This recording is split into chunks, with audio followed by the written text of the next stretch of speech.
Hola a todos. En este vídeo vamos a hacer un repaso de lo que es un fenómeno magnético y la magnitud física principal que los describe, que es el campo magnético. Desde la antigüedad se sabía que había fenómenos que son gravitatorios.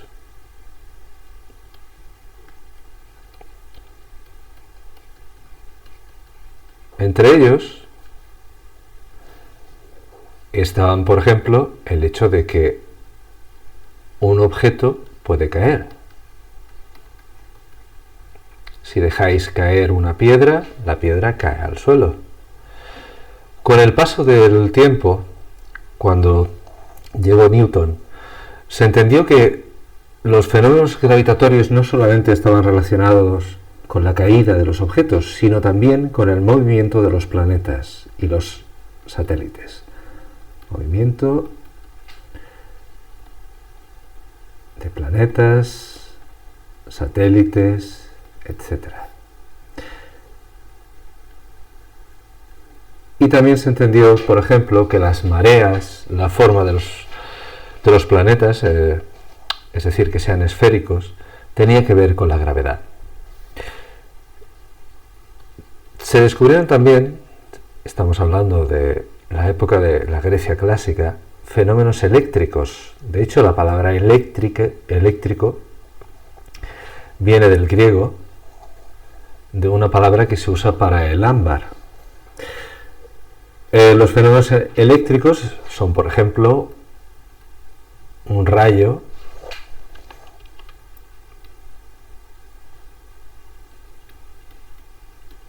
y los relámpagos en un día de tormenta.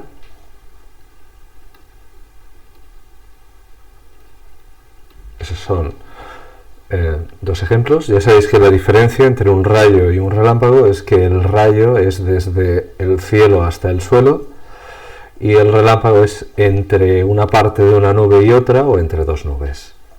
Esto obviamente es una simplificación. O por ejemplo lo que ocurre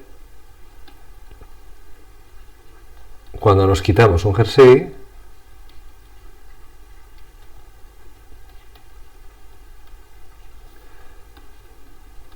y nuestro pelo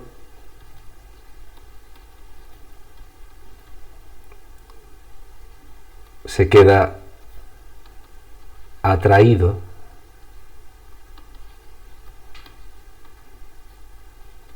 por el jersey. Esos serían ejemplos de fenómenos eléctricos y si pensáis un poco encontraréis muchos más.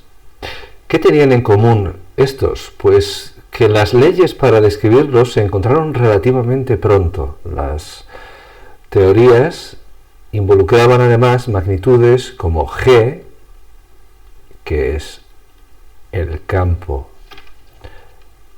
gravitatorio, y como E, que es el campo eléctrico.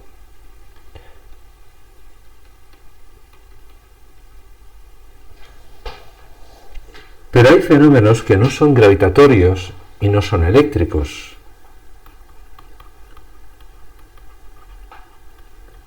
Los fenómenos magnéticos los conocéis. Sabéis que, por ejemplo, entre un fenómeno magnético está la brújula,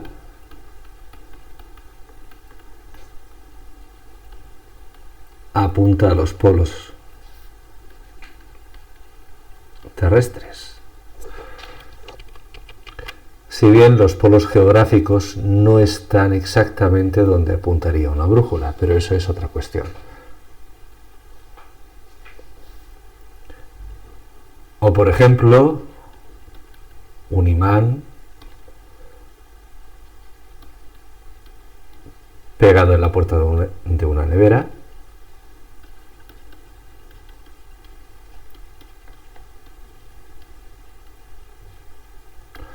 eso también es un ejemplo de fenómeno magnético.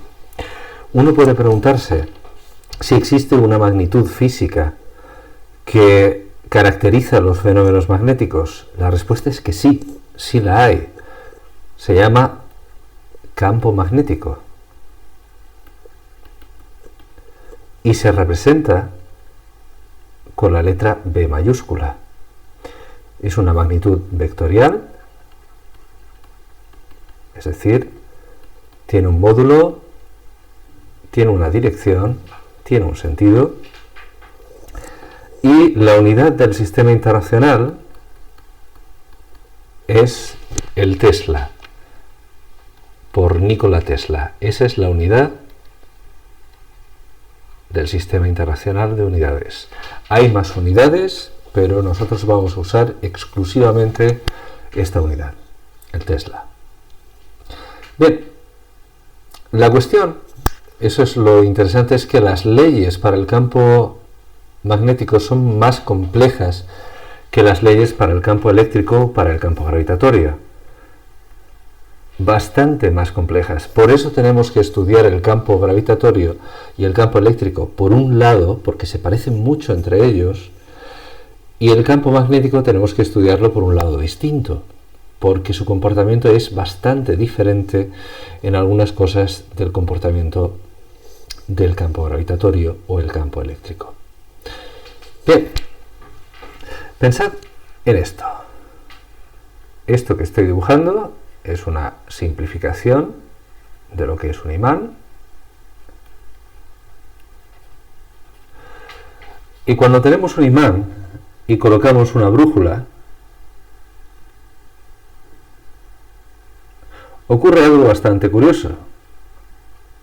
Y es que la aguja de la brújula cambia su orientación dependiendo de dónde esté. Y justamente eso es lo que llevó a inventar el concepto de líneas de campo. Esto que veis aquí es una idealización, eso son líneas de campo magnético. ¿De acuerdo? Eso es un imán, que es lo mismo que decir que es un dipolo, porque tiene dos polos. Tiene un polo norte, un polo sur, por lo tanto lo llamamos dipolo. Las líneas tienen orientación, las líneas salen de aquí, salen del polo norte y van hacia el polo sur. Lo cual quiere decir que si dibujo en este campo, en este punto del campo magnético, el vector de campo magnético aquí sería así. Y aquí sería aproximadamente así. Y aquí sería aproximadamente así. Tenéis que pensar que cuanto más cerca están las líneas entre sí, más intenso es el campo.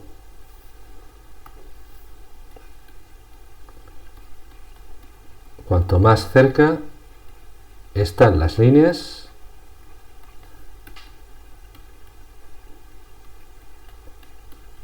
la intensidad de B es mayor. Es decir, si tenéis, por ejemplo, aquí,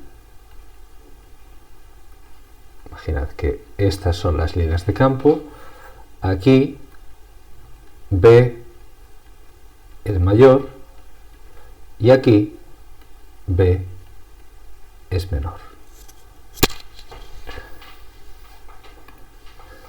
El concepto de campo surgió de forma bastante natural cuando la gente observó que cuando colocabas un imán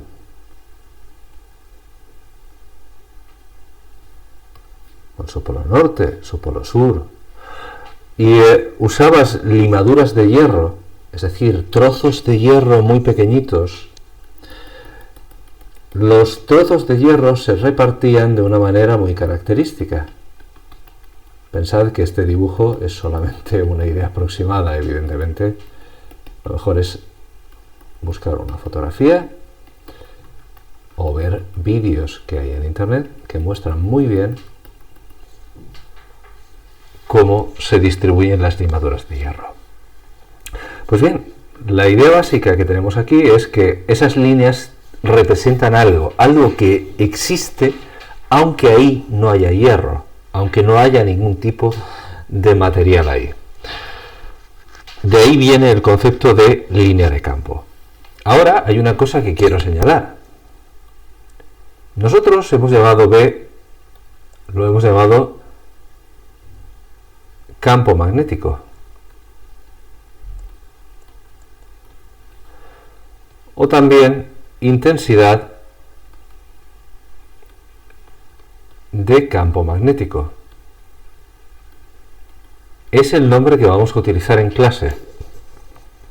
Sin embargo, hay otra gente que a esto no lo llama campo magnético. A esto lo llama inducción magnética.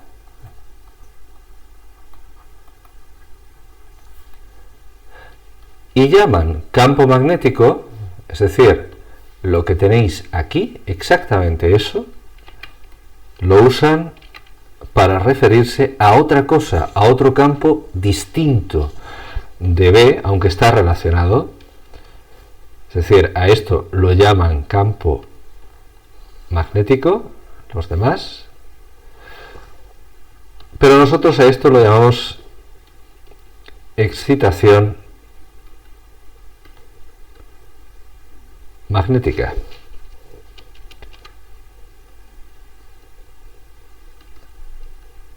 Si bien podéis decir simplemente campo H. Nosotros no vamos a usar este campo. Y esto también lo podemos llamar campo B. Estos somos nosotros y muchos otros físicos, claro está. Y aquí otras personas, otros físicos utilizan ese nombre. Lo importante es que sepáis la diferencia entre una nomenclatura y la otra. Son mera convención, es decir, simplemente la gente, unos han decidido poner un nombre y otros han decidido poner el otro, pero es perfectamente equivalente, ¿de acuerdo? Solo tenéis que tenerlo en cuenta porque en una prueba de maturita alguien puede decidir que es incorrecto o incompleto, por eso tenéis que saber explicarlo, tenéis que saber explicar qué nomenclatura estáis utilizando.